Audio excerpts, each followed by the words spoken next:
to it. So I went to Brazil, it's legal there, and had the experience. But then this little character, tell him about your experience the other day, and then I'll tell him about mine. Okay, so listen, I'm on 5-MeO, the toad. 5-MeO. The top of the pyramid. Yeah, the toad. I'm doing a podcast. I'm talking to somebody, and he's talking to me about this medicine, and I'm listening, and I said, let me try this. Where is it at? He said, I have some. I said, well, let me try it. He said, well, then after the show, you can try it. So I'm listening. I said, I can't even tell me this is good. This is magical, and this is a God molecule, and this and that. You ever hear about the toad?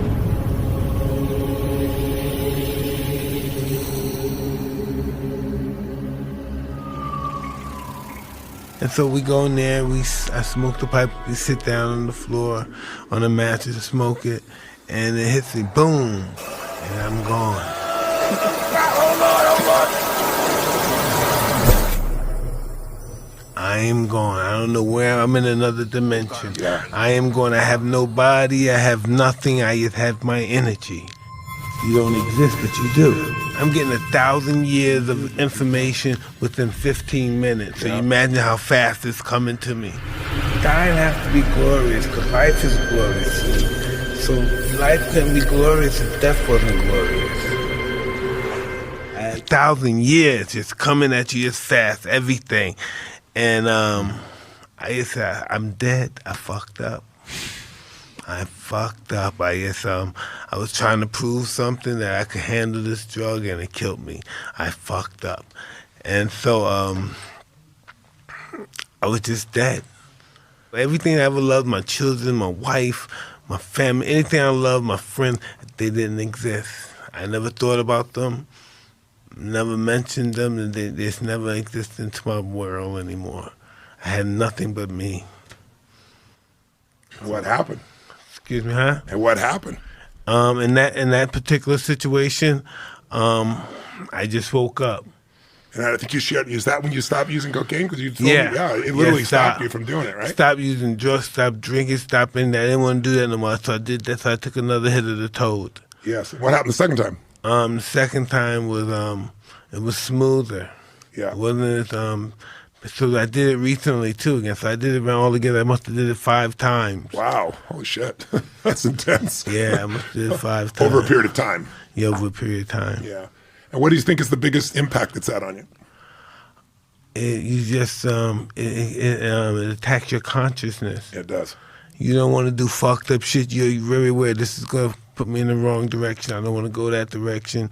You only want to improve yourself, and you want to understand yourself. You want to understand this. And I think in life, people, if they never living their life, they never get a chance to understand who they are and what they are. I think it's a waste of life. I would agree with you. To not have self-awareness. I mean, one of the beautiful things about you, Mike, again, you're getting all these compliments, but they're sincere, is your self-awareness, right? Your ability to see who you were and your ability to step out of that and choose who you wanted to become. And a lot of people have a hard time doing that. My experience with the 5-MeO is they told me in advance, they go, this is very intense stuff, which again immediately pulled me in, right? I don't use drugs of any sort. I never have.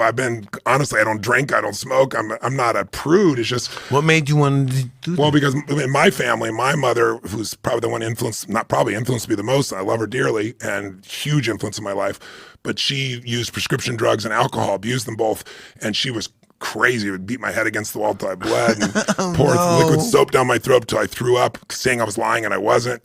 And I'm not being derogatory towards her. She's passed. I didn't talk about this till after she passed. And even then I didn't talk about it till I was with a group of kids that were all abused. And I was trying to tell them, your past doesn't equal your future. Your biography doesn't define you, brother and sisters. But, they look at this tall white guy that's, wealthy now financially and thinking, oh yeah, easy for him. So I thought, fuck it. I told them the whole story. It's the first time I ever told anybody. And they were all crying their eyes out at the end.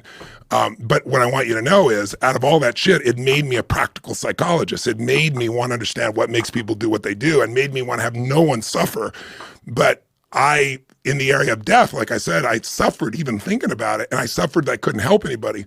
So I did the ayahuasca, and then they said, now we have this toad thing. I said, toad, what the fuck is that? 5-MeO. And like, tell me about it. And they go, the God molecule and all this stuff. Like, what are the side effects? No side effects. Nothing has no side effects. Don't give me this bullshit, right? And so finally I was there. I spent the day reading everything I could about it. And I finally said, you know what? The ayahuasca was a great experience, but I still didn't feel like it transformed my death experience for me. And so I did it. And so they told me in advance, they go, you're so big, you're 6'7", 280. We need like 4 or 5 guys to hold you down. We're going to tie you down. You're going to tie me down with it. Because we don't want you scratching your eyes. You could get crazy in this. And I said, how long does this last? They go, 10, 12 minutes. So they give me this stuff and nothing happens. And they gave me a ton because I'm big, right? They gave me a ton. It's like, they told me that should be enough to take out an elephant. And I'm like, well, fuck, I don't feel anything. This is bullshit, right? Nothing happened? Nothing. So the next day, they said, we're going to try it again. And I guess they really loaded me up. And I went out, but I had at that point, I had some problems in my throat and I was having sleep apnea. And so as I went out, I couldn't breathe. And I was screaming, I can't breathe. I felt like I was dying and I kept rolling and they couldn't control me. I was running all over the place. They tied me down. I ripped out of the tied areas. It was crazy. And this 10 minutes was 2 fucking hours. Fuck. Because the amount they gave me. What the fuck? But here, the first hour was hell. And if you'd see me, you'd think it was insane. And, I guess my eyes were open, but I couldn't see anybody or see anything.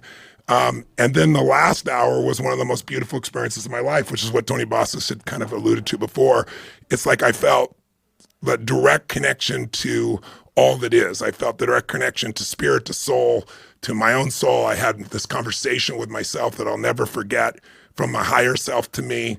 I felt the presence of God. My wife was with me, and I looked at her. I felt like if I died, she was the greatest gift that ever happened to me. I already felt that, but it was even deeper. I felt so much gratitude. I mean, I came out of the experience with a transformation like you did. The only difference is for the next 10 days, because I guess the amount they gave me, I woke up every morning and had this euphoric experience. But euphoric was like making sounds, like yelling sounds to get the vibration out of my body. And it would go on for like 30 minutes of like ecstatic feelings, but so ecstatic. If you smile so much, your face hurts. It was like, this shit needs to stop. And then like I done this down there, and I come up from Brazil, and normally like every 3 or 4 days I'm at a seminar. So I had this 1 10-day period, and the 10 days were up, and I had to get on stage in Vegas in a crowd of 12,000 people. And I'm having this experience right in the morning before it starts. I'm like, holy shit. And my brain just overrode it. And I got on stage and I delivered, and I never had that experience again. But literally I had 10 days in a row of this euphoric experience, and my whole nervous system getting rewired. And so I have no fear of death. Now I'm going to say fear of death. I don't want to die, but I have no fear of death. And more importantly, now I can really help people in that environment. It's transformed me in that area, because you can't get someone to feel what you don't feel. You can't touch other people if you've not been touched. You can't move other people if you've not been moved. And so I had a direct experience, because I read all about this shit, but then, I didn't want to be a part of it because, my background, everybody around me was abusing drugs and alcohol, and they were abusive. So I never wanted to touch this shit. But in this case, it's like I always tell people, a belief is a poor substitute for an experience. You can believe all you want what something is. And one other person, Dr. Sanjay Gupta, I really want to acknowledge him. I love him. He's a beautiful man, from CNN, and medical doctor and neurosurgeon. And he was about as straight-laced about this shit as I am, and like on marijuana even. He thought it was horrible. And, he started doing the studies and researching. He started telling me about the research about like kids that, as you're having, brain aneurysms and things of that nature, or brain seizures rather, and what an unbelievable gift it was. And now, as I'm sure you've seen, he's a supporter of it and so forth. So the world's changing. And I think we reacted to the abuse of things. But what I liked about these experiences is I could do it one time and have my life be altered. I don't have to do it. It's not something I got to go do daily to bring myself back to that state. I have access to those states within me because I locked them in, and they're valuable, and they give me great gifts. So the toad has blessed us both, my friend. Oh, big time. Big